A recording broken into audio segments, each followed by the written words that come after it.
parle. Chaque jour, Charles et Carole vous présentent la leçon de l'école du sabbat.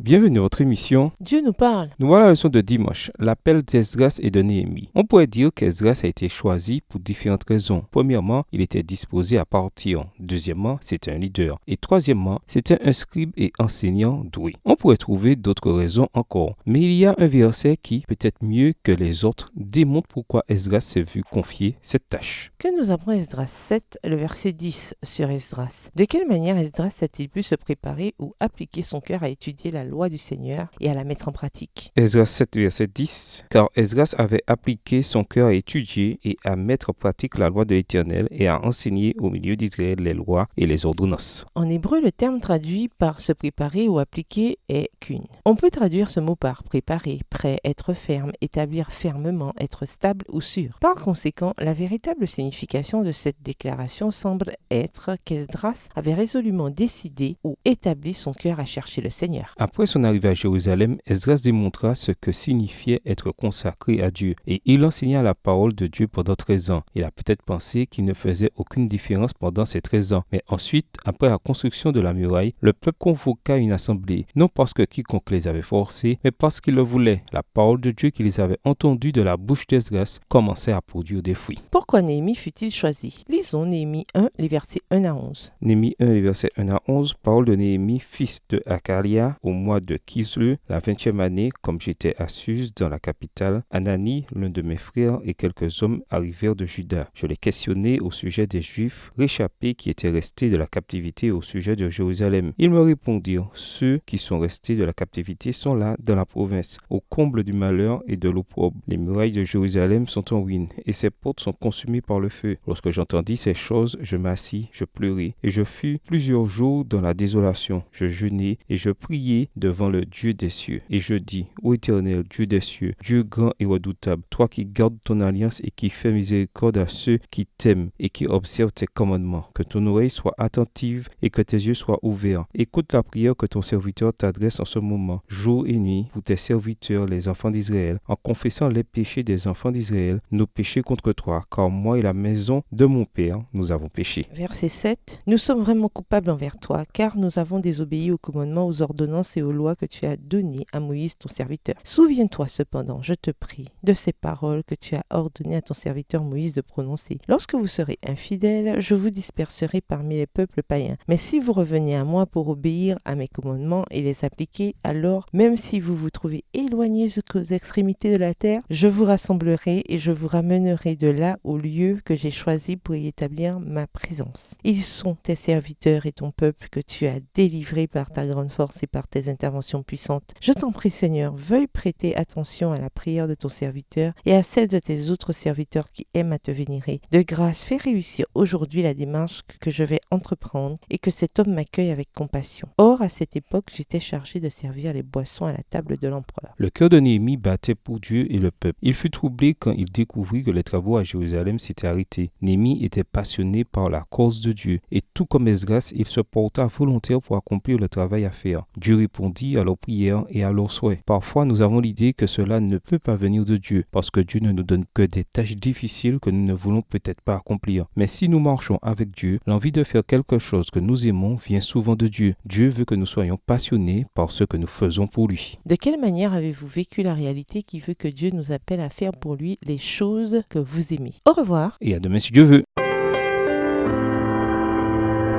Dieu nous parle.